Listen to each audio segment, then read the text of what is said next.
If someone searches you on Instagram, what are they seeing? Today, we're breaking down how to make your Instagram bio do the heavy lifting so it's reflecting your brand, your personality, and the services you offer. It's a topic I'm very excited about. Just a little bit. Yeah. Oh no, I'm just teasing. I love it. It's I think we overthink and then we fall into that, rabbit hole of go and then we lose the train of thought. So I think this is really important to, well, Yeah. why is it important to have this and how to go about it? And I love that it can do the work for you, shockingly, if you think about it. Absolutely. Social media can be overwhelming. And I'm always telling people, oh, you need to show up online. You need to show up online, especially as a service provider, because they need to see your face. But your bio is the first thing that somebody sees when they go to your page. So that's the first impression. It's your handshake, whatever. It's imagine somebody walking into your studio or spa.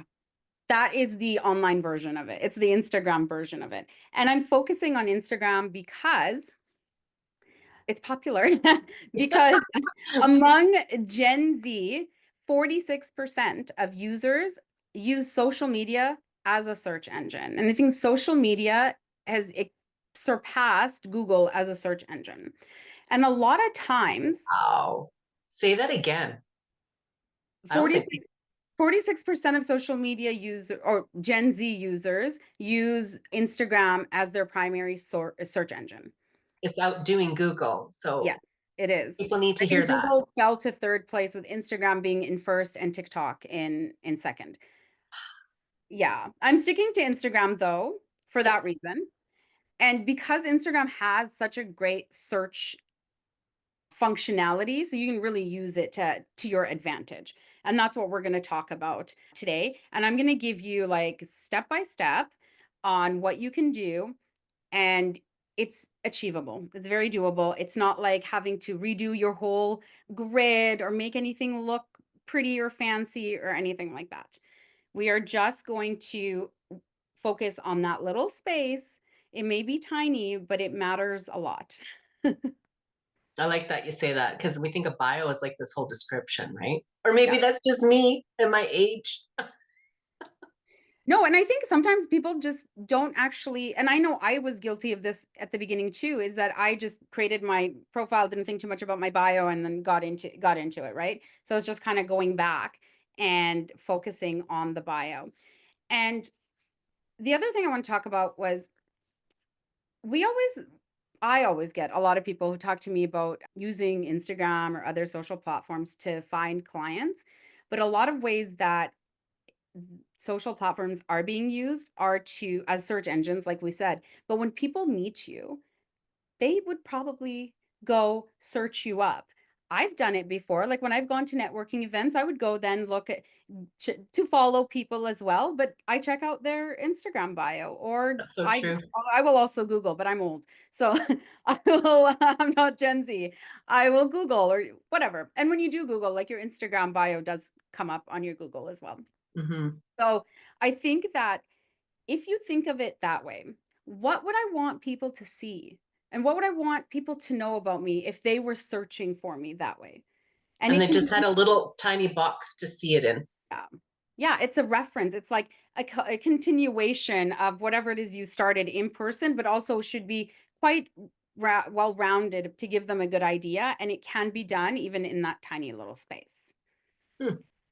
So, shall we get into it? Yes. Let's Three get sections. detailed. Yeah. Three things. Perfect. Simplify this. So the first one is your profile picture.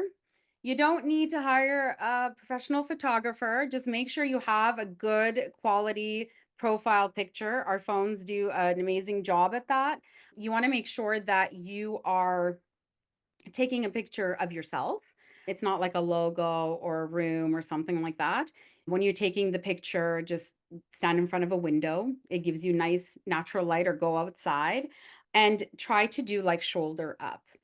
You don't want it to be too close because it is that roundness, right? So you do want Hmm. to have kind of a little bit of a distance. And you can use it to also show your personality a little bit. Like, are you wearing certain, like, I don't know, like, do you wear a smock like when you do your facials, or what is you can dress Mhm. up however it is that you Yeah, want or it to you're a reflect. cat lover and you're holding your cat. Yeah, exactly. Absolutely. So I think playing around with that, but just it also can just be you Mhm. with whatever, and then it could be as simple as that. And the next part is your handle and your name. So your handle, this should be whatever your brand name. If you're operating as yourself, use your name. If you're operating as your business, you can use your business, right? Mhm. And then your name field, I know I see a lot of people repeating like their handle into the name field, but you don't need to do that.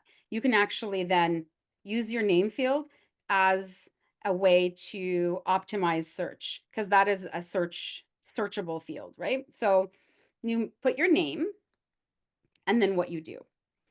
So for example, mine is my name and then brand and content strategy. That's so when somebody goes on my page, my business name is my handle, and then my name is my name and my title or what I do, right? So you can Mhm. do your name, facials and skincare if that's what you do, or waxing and nails. Right. You can Gotcha. decide on what you want that to be, but think of like what would somebody be searching? Maybe you do it like specific, like Edmonton facials if you're in Edmonton. So You is know that a what I'm place saying? where you could put your location? You could. You Say can like also put like a value statement there, like you can put natural holistic facials because that is something somebody might search as well. silly question, is it so many characters that you can put in that little box? In your name box, I'm pretty there is, I don't know the character limit on the box specifically, but there is on the bio. So the bio, Wow. which is the text underneath your name, is 150 characters. Okay. I have an enormous name, and I was able to put my entire name and the brand and content strategy. But yeah, like, I'm not 100% sure, just Google it, or it'll tell you when you try to When enter you it. start entering it in there, yeah. So that includes spaces and periods and all Yeah, those. If you like to do emojis and all those things, it all counts. So just yeah, be aware of that. absolutely. So I think just for the name field, just keep in mind, don't just put your name, don't just put your business name. Help people find you by putting what you do Hmm. because it's searchable. Seems easy. Mhm. And And another thing I think yeah. of, what came to me just now was that, so when you have, and if we've heard this from professionals out there, that especially when they do more than one service, like, oh my God, I don't know what's happening. I don't have as many lash clients as I had before. Well, this is where you could change it. So if they're searching, right, because Mhm. it's a search engine you're saying, so that could be a strategy in their own marketing that they do that for 3 months, just try to hone in on lashes Yeah. and then change it up. Is that a good idea, or what do you think? I think that it's something you have to try. Like with everything, Yes. you have to try it and see what's gonna work for you. If you are trying to put a specific service front and center for a short time, yes, you could do that. There's a limit on the amount of times. I think it's you can only change your name twice in within 14 days. So you have to wait 2 weeks at least to do the change. But I would just kind of Oh, yeah. encourage to pick a brand, like pick something that is gonna identify you. I was So thinking like quarterly in my head, business wise, like what I would do for a time frame to focus on something, yeah, yeah, but you not can. weekly changes. Yeah, that's too No, much. I That's too think often. even quarterly, I would just encourage what is it, who are you and what is it that you And just want? stick You to it. want to be known Oh, for lashes and facials? Put lashes and facials. Like you really hone in on who what your brand is or what you want to be represented as. that makes sense. But you can experiment because that's the best part about Yeah, social. actually, and that's so true, isn't it? Because you don't know what's going to bring in a few clients and go back to your main brand again. I don't know. That's so true. Yeah. Yeah. Okay, so underneath that is your bio text. And this one is 150 characters. So not 150 letters, it's 150 characters. So that includes the spaces, the periods, the emojis, all of that. So this is where you have to get like quite concise with your words, but I have a little formula that will help you. In this bio text, you want to say who you help and how you help them. So by how you help them, you need to identify the problem you solve and how you solve it. So it's like, I help insert whoever you help with insert problem, which seems very abstract. So I'm going to give you some examples. Oh, good, All because I was about to say, can we have some examples, right. please? Yeah. All right. So the first one, I help acne prone clients build confidence with clinical facials, peels, and home care coaching. That can be one. Maybe you're a nail tech. I help busy moms feel polished and put together with long lasting gel manicures. Hmm. Or maybe something like if you use like a holistic or energy modalities, this is where I would put that. You can say, I help women feel calm and confident through, and then whatever it is, intentional Mhm. facials or whatever it is that you provide. What else do I have? I have busy professionals ditch the mascara and customized lash sets that last. So this, Nice. you're telling what you do. Now, Mhm. estheticians, it's a little harder Hard. because you do a range of services. So with that one, I think you have to kind of focus on like the I help women feel calm and confident. You can through personalized treatments instead of facials. Like you can or with facials, waxing and pedicures. What you Mhm. can list them. So it doesn't have to be specific to just one treatment, but Mhm. you can kind of just show who you help and how you help them. And that can be like either through an actual treatment or through a feeling and a vibe that you provide. Does that make sense? It does. I think so. And I like that you give some good examples of that. And then yes, estheticians, I mean, you do so many different services and how do you reflect on that? And you might want to, use Chat GPT to help you out a little bit. That might be a good way too, right? If you're feeling stuck with some words.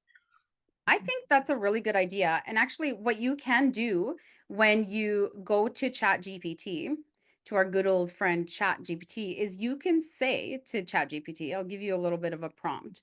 You can say, I'm an esthetician. I want to write a value statement or a bio, 150 character bio for Instagram that describes my clients, my ideal client, and what I do and how I do it. And you can put I am, I offer and all the services that you offer, and then you put it in there. And Scary thing ChatGPT, is you could even put your business name and it will find you. yeah. But I mean, you want to give it a prompt. So you want to give it a prompt Yeah. on what you want it to say or Mm. what you want it to like hone in on. So just simple, I Yeah, that's an help easy way. give me ideas for, one liner on who I help and how I help them. And then this is Mhm. all the services I do, basically. Okay, that's Excellent. 150 characters, and then after your let me check my Instagram here, I'm pretty sure after your, info, that one line, you can add a location. So you Yes, you have to please. keep you have to keep that in mind with the character count. So you add your location. If you're a business account on Instagram, you can actually show your address as well. So that you can be done through the settings. And then I would also so add location, I would add a call to action as well. So what do you want people to do? If you have a platform that books services, you can say, link below to book or whatever. If you do booking through your, texting or DMs, DM to book or message to learn more. Put a call to action at the end of your bio. And I do encourage you to use a link. So if you don't have a website specifically or use like a third party, because there's the apps that they can Mhm. use Do to bookings and stuff. yeah, so just putting a booking link in there is really helpful. Makes life easier for you, so you're not Well, having they to wanna know how to reach you. How do I message how to get a hold of you, right? So you want tell it them to what to do, yeah. yeah, exactly, that makes sense. And I think play around with it too, right? Like I always end up writing way more than 150 characters, and then I have to take out all the extra words. But use ChatGPT, write your own, and then pop it into ChatGPT and ask it to help you, dwindle it down to 150. There's some things I did not put in there, which one thing is hashtags. So I have seen people that do use hashtags in their bio, but you don't need to use hashtags in your bio. It doesn't help with searchability and it just looks cluttered. And most of the times when you're using hashtags, they're more general. They're not very specific to you. So then you're just sending people to just more generic content. Well, that's what the hashtags are, right? Unless it's your own specific to you kind of thing. Yeah, I mean, I still use hashtags in your post. Content. Save them Yeah, for your content, like your posts and your right. stories, but don't put them in your bio. You're wasting your characters by adding that. Precious real estate is Precious. the bio, yeah. Another one I have is, like, tagging other accounts in your bio. I Oh, unless it is your account, do not tag another account in your bio. Even if it's a product line you use or whatever, you can mention it by name, but don't tag the account because you don't wanna send people away from your own page. You want them to stay there. If they want to know about that brand, let them scroll and look at your content, but do not send them away. So that's what a good point. I feel Yeah. strongly about that. Yeah. Mhm. Mhm. Okay, let's recap. That'll make it easy. Okay, so you're gonna update your picture. Your picture might be okay now, but check your picture. Use your name field strategically. So your name and what you do, and think about what people would search in what you do. And then your bio clearly states who you help and how you help them. And that can be also like your values or your personality can go in that one. And save your hashtags for your posts and your stories. You don't need them in your bio. Don't forget a call to action and links if you have them as well. And this And your literally location. and your location, yes. And this can literally take you 10 minutes. So I'm going to challenge anyone listening to take 10 minutes and go update your Instagram bio. Take a screenshot of your update and send it to at Beauty Cult Canada, and we will share it on our stories and give you a shout out. Awesome. That's so exciting. I can't wait to see what comes out of that. Yeah, absolutely. And if this is a topic of interest, I can, break it down further going into like your pinned posts or anything like that. So I want to hear from our listeners and see if you want more or have an idea or a question, let us know as well. Perfect. Well, thanks, Doreen. That was amazing. I think it was really simple and to the point, and there's no excuses, folks. That's right. All right. Well, thanks for listening. Thanks for listening to Beauty Babble.